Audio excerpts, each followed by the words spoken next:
اہدنا الصراط المستقیم صراط الذین انعمت علیہم غیر المغضوب علیہم ولا الضالین. یہ ساری ایک بات ہے، یہ دعا ہے. اور دعا بھی کیا ہے کہ اللہ صراط الذین انعمت علیہم، جیڑے میرے وڈے گزرے نے، جو میرے بڑے گزرے ہیں، مجھے ان کے ساتھ جوڑ کے رکھ. اب وہ لوگ جو عقیدہ توحید میں ملاوٹ کرتے ہیں، الحمدللہ رب العالمین سے مالک یوم الدین تک، ان کے لیے سبق ہے. اور اہدنا الصراط المستقیم سے لے کر ولا الضالین تک ان لوگوں کے لیے سبق ہے جو کہتے ہیں بڑوں کی ضرورت کوئی نہیں. ایک مسئلہ ان کے لیے. نمبر 2، قرآن میں کتنی صورتیں ہیں؟ آپ نہ بولیں، ان کو بولنے دیں. قرآن میں کتنی صورتیں ہیں؟ زور سے. بسم اللہ الرحمن الرحیم ہر سورت کا جز ہے. یہ میں حافظوں کے لیے کہہ رہا ہوں. آپ لوگ بھی جب قرآن گھر پڑھتے ہو تو ہر سورت کے شروع میں بسم اللہ پڑھتے ہو نا. حافظ جب نماز تراویح پڑھاتے ہیں تو یہ سورت کے شروع میں بسم اللہ نہیں پڑھتے.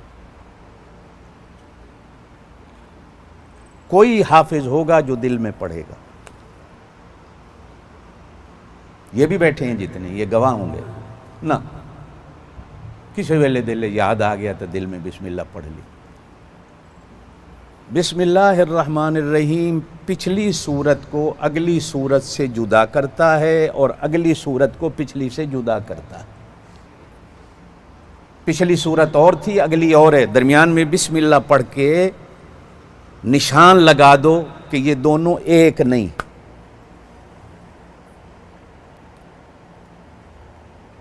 سمجھ رہے میری بات؟ حافظوں کو چاہیے کہ وہ دل میں بسم اللہ الرحمن الرحیم پڑھیں. یہ شروع کی جو بڑی صورتیں ہیں. جب آخر میں آتے ہیں، کچھ علماء نے لکھا ہے کہ اگر حافظ نماز تراویح میں پہلی سورت کے شروع میں بسم اللہ پڑھ کے نیت کر لے کہ میں اگلیوں میں بسم اللہ نہ بھی پڑھوں، ایک میں ہی زور سے پڑھ لے،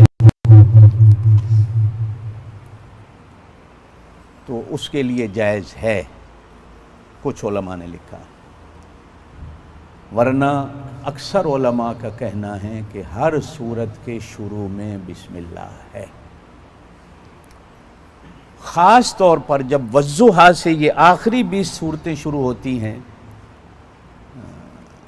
یہ حافظ حضرات جانتے ہیں، ہو سکتا ہے آپ نے بھی کبھی سنا ہو. جو بڑے بڑے قاری حضرات کی آپ کیسٹ یا یوٹیوب میں یا فیس بک میں مصری قاری حضرات کی تلاوتیں سنتے ہیں، تو یہ تو ان صورتوں کے بعد پوری تکبیر پڑھتے ہیں. بسم اللہ اللہ اکبر لا الہ الا اللہ اللہ اکبر اللہ اکبر بسم اللہ الرحمن الرحیم الم نشرح لک صدرک. وہ پوری تکبیر پڑھتے ہیں. امام شافعی رحمۃ اللہ علیہ کے نزدیک ان آخری 20 صورتوں کے بعد تکبیر پڑھنا ضروری ہے. ہم اگر پہلی صورتوں میں بسم اللہ نہیں پڑھ سکے تو کم از کم یہ جو 20 آخری صورتیں ہوتی ہیں، ان میں حافظ کو چاہیے کہ ہر صورت کے شروع میں زور سے بسم اللہ پڑھے، تاکہ پچھلے سننے والوں کو بھی پتہ چلے کہ اب دوسری صورت شروع ہو گئی ہے، اب اگلی صورت شروع ہو گئی ہے، اب اگلی صورت شروع ہو گئی ہے.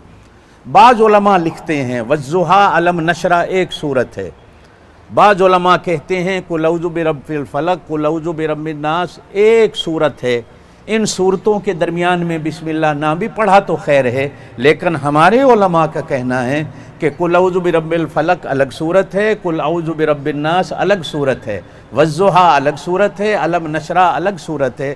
ہر صورت کے شروع میں بسم اللہ پڑھنی چاہیے. اگر آواز سے نہیں پڑھ سکتے ہو تو پھر حافظ اتنی دیر ضرور لگائے کہ دل سے بسم اللہ الرحمن الرحیم پڑھے. سمجھائی مسئلے کی؟ نمبر 3،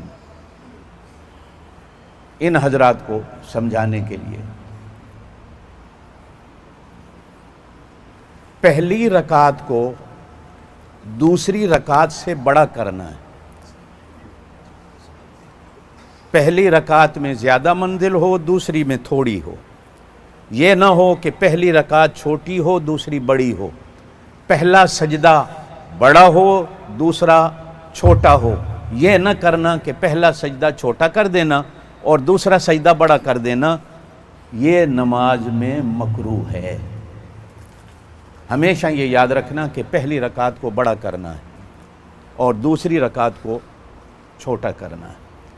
ایک مسئلہ آپ لوگوں کے لیے، امام سبحان ربی العظیم کہنے گیا، ابھی آپ نے ایک ہی دفعہ پڑھا تھا کہ امام نے کہہ دیا سمع اللہ لمن حمدہ، کوئی بات نہیں، آپ ربنا لک الحمد کہہ دیں، کھڑے ہو جائیں۔ ایک دفعہ بھی سبحان ربی العظیم کافی ہے۔ 3 دفعہ پڑھنے میں وہ نہ ہو کہ آپ امام سے اتنا پیچھے رہ جائیں کہ امام آگے چلا جائے۔ یہی حال سجدے میں ہو کہ اگر ایک دفعہ بھی آپ کو موقع مل گیا سبحان ربی الاعلیٰ کہنے کا تو آپ کی نماز ہو جائے گی، امام کے ساتھ ہی سجدے سے سر اٹھا لیں۔ اور ایک اور ضروری مسئلہ ہے، کبھی کبھی ہمارے حافظ صاحبان تراویح میں پتہ نہیں درود شریف بھی پڑھتے ہیں کہ نہیں، بڑا جلدی سے سلام پھیر لیتے ہیں۔ یہ آپ بھی کبھی کبھی دیکھتے ہوں گے نماز تراویح میں، آپ اور میں ابھی عبدو و رسول تک گئے ہوئے ہوتے ہیں تو حافظ صاحب سلام پھیر دیتے ہیں۔ ہوتا ہے نا؟ ہوتا ہے نا؟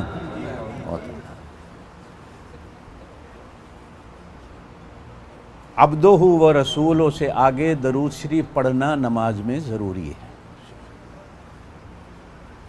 اگر امام سلام بھی پھیر دے تو آپ اس وقت تک سلام نہ پھیریں جب تک آپ درود شریف نہ پڑھ لیں۔ امام شافعی رحمۃ اللہ علیہ کے نزدیک درود شریف پڑھنا واجب ہے، اور ہمارے امام صاحب کے بھی دونوں فتوے ہیں کہ درود شریف نماز میں پڑھنا واجب بھی ہے اور سنت بھی ایسی ہے کہ جس کو آپ ضروری سنت قرار دیں، کہیں ایسا نہ ہو کہ نماز میں درود شریف رہے۔